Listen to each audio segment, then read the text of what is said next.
Alexis, how you doing? All is well. All is well. What's up, Jacob? Not much. Thanks for coming today. We appreciate it. Oh, dude, these things are awesome. It's really helpful to get us all prepared for the impending doom of the season coming up. Uh, but Marquis, or would you guys mind putting? I thought I had it, but like a list of everything that we're working on for the next several weeks, like because I know each one of the sessions had a theme, and I thought I had that, but I don't. Alexis, I'll send it out to you again. But it's all in it's in that Facebook group, West Coast Referees Facebook group. Look Oh, I back. didn't even know there was one. I'll go join it. What? You 100% are in it. You're in Am it. I?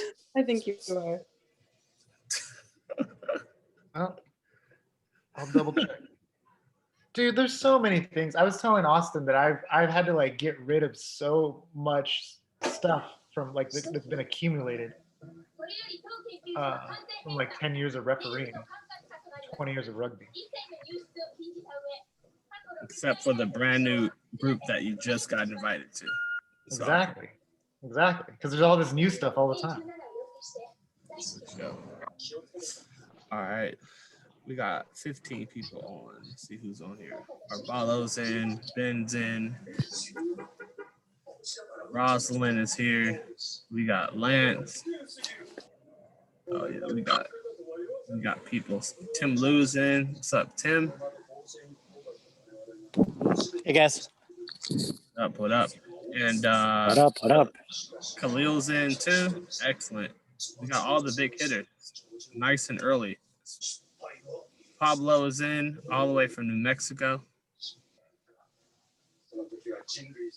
Yeah, what's up, everyone?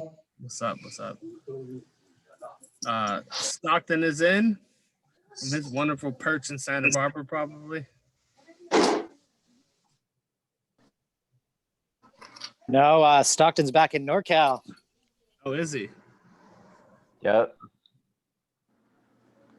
Gotcha. You don't seem too thrilled about that, Andrew.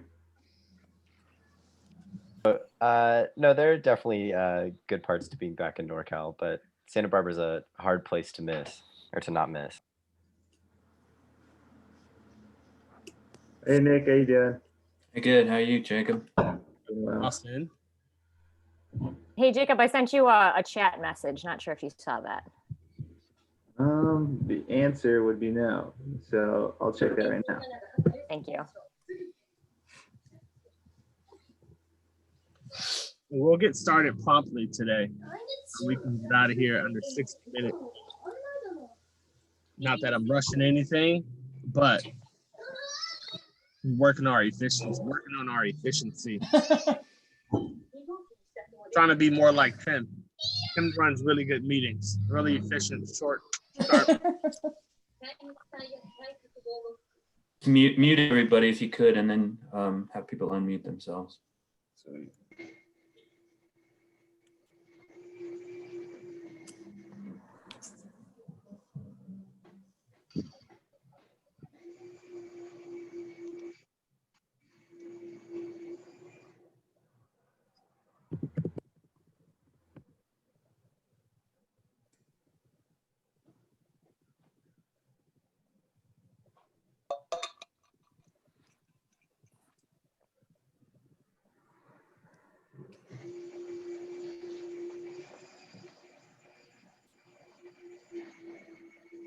Okay. 27. We'll give it a couple more minutes before we get started.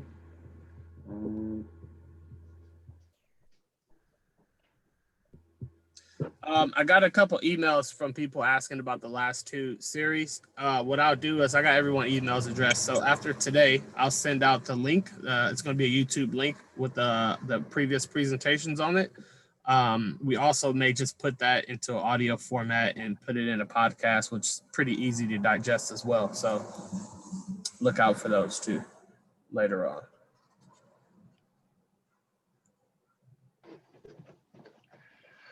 All right. Well, I want to be respectful of your time, so let's get Started. Thank you for coming to our third installment of our free series. Today we're going to go over strength conditioning and a bit of nutrition. With us today we have Mollie Martin. I'll let her go over her resume. It seems pretty extensive, so I don't want to miss anything and make sure that all credit goes where credit's due. And then also Deven O'Crump, who also has with that being said, Mollie, would you like to introduce yourself real quickly? Yeah, sure. Nice to meet everybody. Thanks for inviting me to be a part of this. It's definitely an exciting group and wonderful use of time at this point in our lives. So so my background right now, I'm involved with a few different things, kind of moving parts at this point, but I work for Twin Cities Orthopedics, contracted in at a high school full-time, and head strength and conditioning coach. I also work for USA and World Rugby as a strength and conditioning coach educator, as well as Activate educator as well. And what Activate is an injury prevention course specifically made for youth, young adult, and then older adult as well. I am a certified strength and conditioning coach. I did my master's over in Wales, focused on strength and conditioning, had an internship with the Newport Dragons, a Pro 14 team. Before that, for about the last 15 years, from about 15 to 30, I played rugby.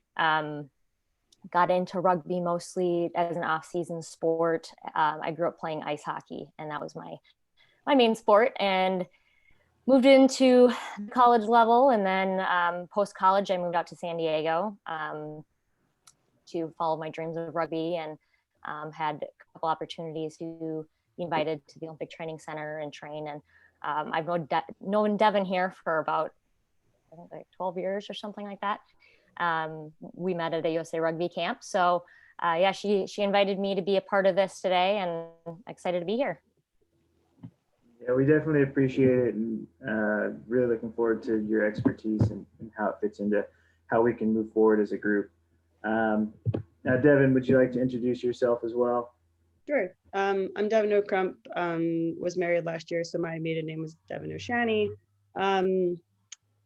I played for Team USA for a number of years. I was on the first contracted sevens team when rugby was first inducted back into the Olympics in 2016. So after college, I packed up my bags and moved out and started living the Olympic dream. Before I made it to Team USA, I played at Penn State for a while, picked it up there. It went pretty quick. And yeah, I was lucky enough to play in 3 World Cups, one in sevens, 2 15s World Cups, and now hanging up my cleats from a player and transitioning over to the referee side of the world. That's been really fun and challenging and engaging. So I'm happy to leverage my playing at a high level and transitioning that to what it looks like as a referee now. Deven and Mollie. Now, Mollie, you said you're the head strength and conditioning coach. Is that correct? Yes. So how does working with rugby players and, well, transitioning to referees differ from working with some of the other? Yeah, great question. I mean, if you look at sports in general, a lot of sports are strictly, linear running. With rugby, it's, multifaceted, change of direction, acceleration, deceleration, nonstop, as well as contact. So the amount of different types of training that need to be included for rugby is, absolutely unparalleled to other sports.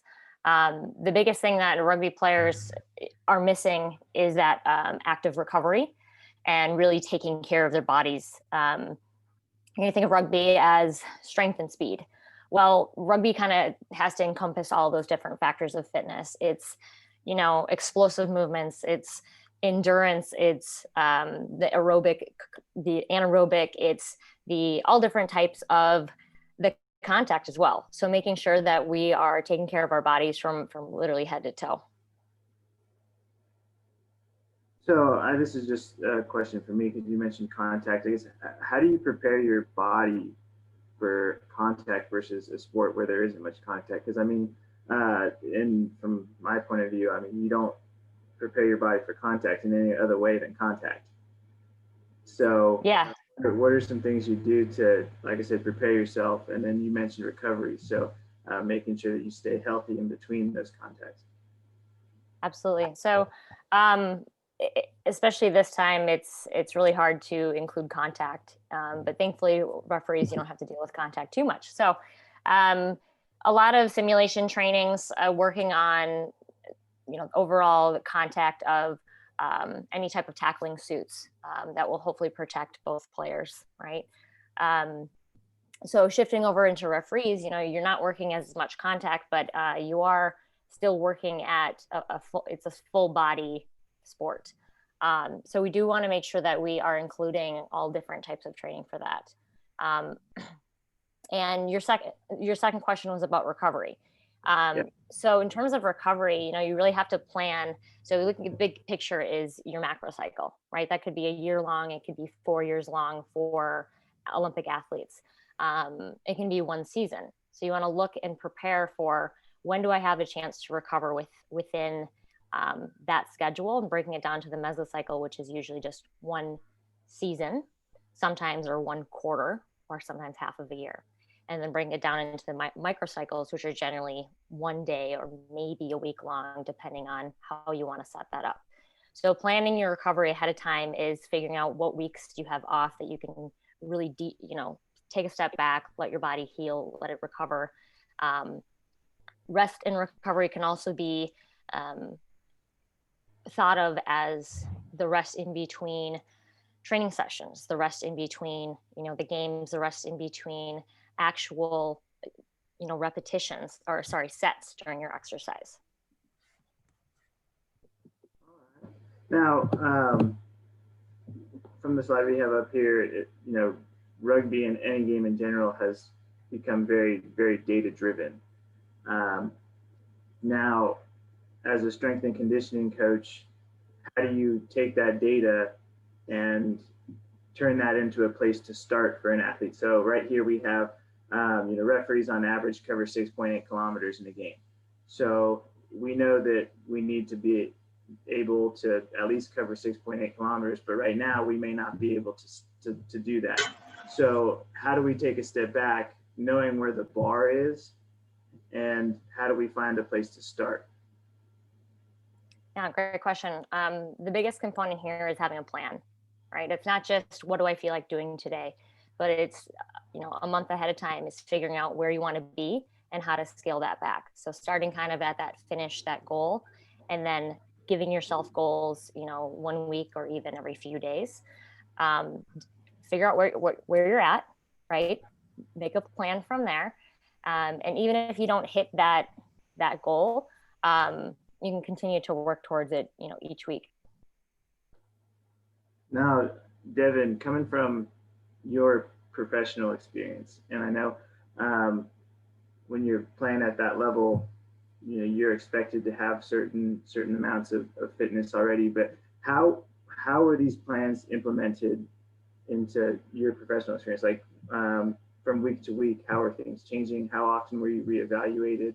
And then ultimately, how did that affect your fitness and the way your body felt? Yeah, I mean, luckily, once we went to move to the Olympic Training Center, we kind of showed up in the morning and they told us what to do. But we did know that whether we were in a strength phase, endurance phase, speed, and stuff like that. So I think it's really important to know, like, while looking at the slide, it's a referee might cover 6.8 kilometers. We would never go out and run 6.8 kilometers straight. Like, we will not do that. But what we might do is work really hard for 20 minutes or a minute and rest. So I think looking at some of these slides and the high intensity, coming from a player and transitioning back to refereeing, it's getting used to working at a high rate of intensity, being able to calm yourself down, your heart rate cooling down so you can have a clear mind and think through the game. Because if you can't think when you're training, then as referees, we're never going to be able to think clearly and be exhausted. So I think looking at this slide, I think the main part that I've taken away is realize whether you're in a strength phase, a speed phase, endurance, realize what you're trying to go after and focus on that part of it. But yeah, looking at the high intensity is really what draws my eye to this slide. Yeah, it sounds like just having a plan is kind of the message that you guys are sending just right off the bat. Yeah, I think Mollie's probably had some periodization tables, knowing like when to do speed is probably the first. You should do that when you're the freshest, and then you might go into weights. And having that plan mapped out for you on a calendar really kind of keeps you accountable instead of waking up today and saying, well, what do I want to do? It's like, well, no, look at your plan. What did you tell yourself you were going to do? Were you going to do speed today? Well, then do speed today. Don't try to cop out. So I think that's really important in trying to keep yourself accountable to your goals. I think on top of what Devin's saying is you'll then have, if you have a plan, you'll have that mindset of this is what I need to do today. This is what I need to get done. And again, having a plan. And if that comes down to, hey, I don't even know how to make a plan. I do have a couple examples, hopefully we can get to later on, but I'm also happy if anybody wants to create their own plan, their own schedule, their own periodization plan. I'd be happy to look that over for you guys. There's a lot of different perceptions as to, I just need to run. That's probably not going to get you anywhere fast. So making sure that you're planning out your active recovery, you're planning out those plyometric sessions, you're planning out those strength sessions, and you're doing it in a very thoughtful manner. That's something we'll definitely take you up on as far as the West Coast referee group. We want to make sure that we have a plan going forward. So once we're finished with this, we'll definitely call you back to make sure we do everything correctly. But we got a couple questions that have rolled in from Dana. It says preparation for unexpected contact is an extremely valuable thought for referees. When we get hit, it's usually from an awkward or unseen angle. What are your thoughts on that, Deven and Mollie? Yeah, I have definitely been hit and said, oh shit, I was probably too close to whatever that contact point was. But I think just like as a player, unexpected things happen and you need to deal with it quickly and you need to move on from it. So, okay, you're in a bad spot, realize that and try to just the next time be in a better spot than you were previously. So I think it's trying to adapt quickly to anything that might happen. So if you're getting hit constantly, then you need to move. But yeah, I think trying to just move on quickly, learn from your experiences. In a strength and conditioning perspective, I would just say that's when training outside your comfort zone comes into play, right? Really putting yourself maybe in a working with balance, working with core stability, understanding that at any point you could be hit. That's going to be your best friend in terms of training for this type of game. So I like how you said that training outside of what you're comfortable. And I think a big reason why we're doing this is us as referees don't have the background knowledge to train outside of what's comfortable just because we don't know outside of going to the gym, lifting weight heavy, or going for a jog.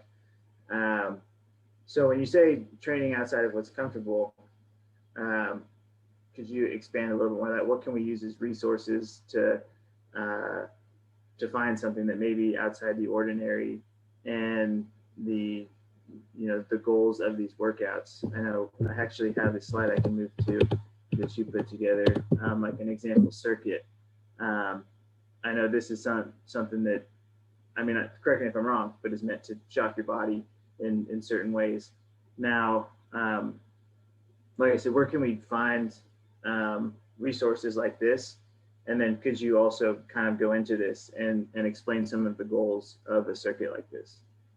Yeah, absolutely. So I just mean outside your comfort zone, finding a hill, doing some downhill training, doing something that kind of puts you in a position where you're not just running linear, right?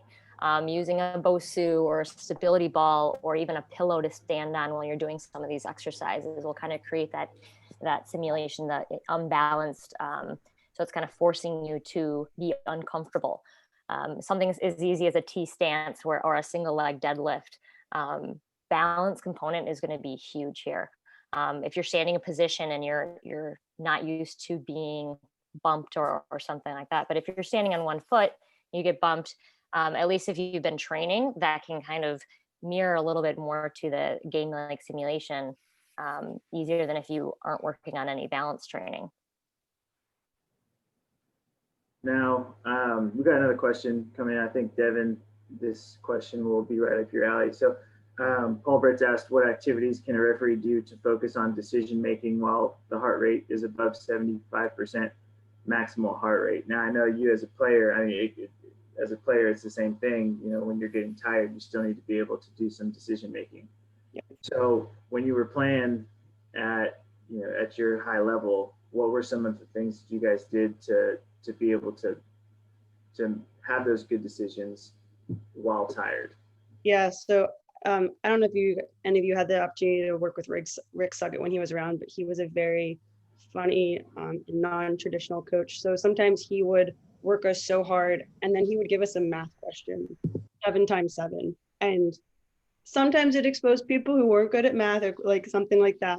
But it made you sit down and think when you were exhausted. So if you have somebody who's training with you, have them shoot some math numbers at you. 6 times 2, 5 plus 4. What's the capital of something? And sometimes you'll laugh because you don't know the capital of Pennsylvania. Whatever. The point is to sit there and make your mind shift back to trying to be like being in the moment. So yes, your heart rate is really high, but being able to switch gears and calm your breath down. So yeah, doing math questions, thinking of a play in your head, like, okay, ball was kicked into goal. It was touchdown by the team who didn't bring it in. What do I do? Like quick, just make up scenarios in your head that you can envision yourself in a game playing on. So it kind of makes training a little bit more fun that way. It's definitely an interesting tactic, and I can honestly say I've never heard of somebody doing that. But I can also see how it switches your gears immediately from breathing heavy to, all right, I gotta use my brain here. Hey, Jacob, this is Tim Liu. I want to kind of feed into that a little bit. So I worked with Paul directly, and this was something that you don't think of as a referee. Like you go out and you run, you do all these things, but finding a partner or somebody that you can be there and just ask simple questions, like if there's a knock on, like what's how long do you play advantage, just stuff like that really helps you, because as a referee we're stressing our body and then we have to make decisions that are very critical. And so I would stress that point, and I think that's a great point to bring up, and just think about as you're training, how do you bring in that other side of the game, or those decision making that we as referees have to do, that sometimes players don't have to do. They can act, they can throw, they can pass, and yes, they make decisions, but referees really have to be sharp on their game and their decision making. And I have some resources on neuromuscular training that I'm happy to send over as well to recap this based off of what Deven was saying. Hey, Deven, Nick Riccono here. I know that Pete Steinberg had some pretty interesting things too. Did you guys work on that type of decision-making stuff with Pete? Were there some examples of that? We did, and Pete would actually, the way that Pete implemented it, training is he would put together a drill that had almost 4 parts to it. So it would be a drill that you really had to think about, okay, I do this, then I do that, and it's all within the same grid, but Pete would make the players think, why is it so complicated? Well, the game is complicated. There's a lot to think about. So Pete would put almost like 3 drills together and have you and a group of people work through it. So you do an agility ladder, and then you go do 3 50-meter sprints, and then you do 15 burpees, and thinking through, well, what's next, being in the moment, and then quickly transitioning to what's next. So having like activities and keeping your mind engaged, switching transitions pretty quickly. That's a good one. I remember Pete, it's probably before the professional era, but I remember him using iPads and stuff where people would there would be a simple app or something. So you'd run whatever it is, a Bronco or whatever the test was or whatever, put your heart rate at some rate, and then you would have to solve some problem on an iPad. And I think that was pretty interesting too. I saw that to be a pretty effective method too, because everybody's got your phone available right now. Yeah, another method that Pete, which was really interesting to see how Pete transitions between the 2014 World Cup and the 2017 World Cup. Preparing for the 2014 World Cup, we would have 2-hour-long sessions twice a day, and there'd be a lifting session. So it would be a long day. Switching gears to the 2017 World Cup, Pete completely went out on a whim, and we did 45-minute training sessions. But in those 45-minute training sessions, we worked like we were playing a 40-minute half of a game. So while it was condensed, you're like, oh, we're only training for 45 minutes this morning, it felt like a full game. So Pete was able to kind of shift us with that mindset of training at the high intensity. We'd go rest for a half hour, an hour, and you'd have to get our bodies back at full go again. So that was a really interesting transition that Pete kind of did some research and shifted the way that we trained. And I think it worked out pretty well for the team in 2017 World Cup, because I thought the team did fairly well. So shifting gears, kind of piggybacking on what you just said, injury prevention is obviously a huge part of any sport. So how does the warm-ups change based off of what type of workout you're going to do? Deven mentioned how the practice structure completely changed. And if you're working out for an intense 45 minutes, how does your warm-up change between that and a 2-hour training or an hour and a half gym session? How does that shift? I don't know, Deven, if you want to go first. I'm sure. Yeah. So I think if it was the first session of the day, we would do some probably, Mollie, what is the word? Activation session. So we would do like glute bridges, and you would do single leg plyos and stability things and get your core all engaged, so that before you start that 45-minute session, you've already got a half hour of work that's just getting your body ready so that it can hit that high intensity. If it's a player, you're getting ready for contact. So you're doing a lot of core, some jumps, everything like that. But the first session, I think, is definitely probably more important. And then after that session, you've got to remember there's got to be a cool down period. So you got to make sure to stretch, so you didn't just work your ass off for 45 minutes and then you just sat for 20 minutes until your next session doing something active. So I think leading up to the first session, making sure that it's active movement, so jumping and balancing and stuff, and then at the end, making sure it's a good cool down. Yeah, so going off what Deven's saying, you first have to ask yourself, are you roughing for a 15th game? Or are you going to be roughing for multiple sevens games in one day? And I'm sure a lot of you do both, but you really want to figure out, okay, what am I going to be doing more of during this type of game? So if it's a sevens game, you're going to want to do obviously a longer warm up before you get started, and then making sure you give yourself a little cool down after the first game, and then a little bit of a warm up again before that second game, and again a cool down after that second game. 15s and sevens are two very different games, and I'm sure we're all used to that. You really want to make sure you're starting off with a dynamic warm up, and that's not just jogging around the field, right? So hamstring work, quad work, hip flexor work, your glutes, your calves, your feet, your everything, right? Your core. And then you're moving into that activation, specifically glutes, working on a little bit of ankle mobility, some core work. Maybe even if you've had previous concussions, you want to do a little bit of extra neck work before you get going.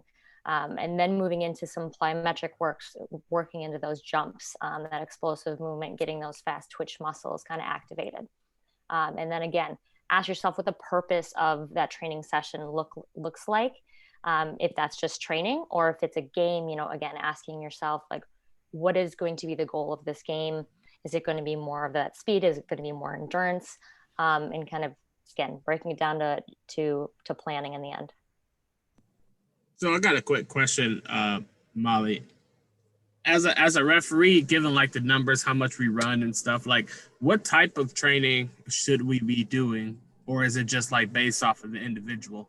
Because to tell you the truth, like I prefer certain things and I really hate the others. So should I be focusing on like the other ones, like running miles, which I usually don't like to do, or like doing some power stuff to get jacked and stuff like that? I just don't, honestly, I don't know which one's best for refereeing, or is it like what's best for my body type? Yeah. So in this type of situation, again, I think what are your needs, right? Where are your strengths? Where are your weaknesses?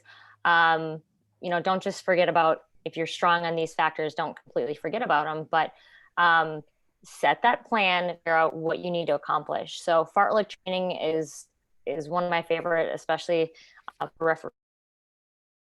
The style of rugby in which the pace going is I'm doing 30 minutes of running, but I'm going to change up my effort levels throughout. So, hey, I see that tree. I'm going to do a jog to that tree, and then I'm going to go ahead and sprint to the next tree, or using light poles, or using mailboxes, or whatever you have access to. Let's say you're in a place where it's snowing out, right? But what do you have access to? You can train similar to your energy systems that are necessary for rugby refereeing. Okay, and energy systems meaning, you have your anaerobic phase, you have your power, and you have your aerobic. Okay, I think there was a slide on there, but I think it may have disappeared. But again, making sure that you're targeting all different energy systems.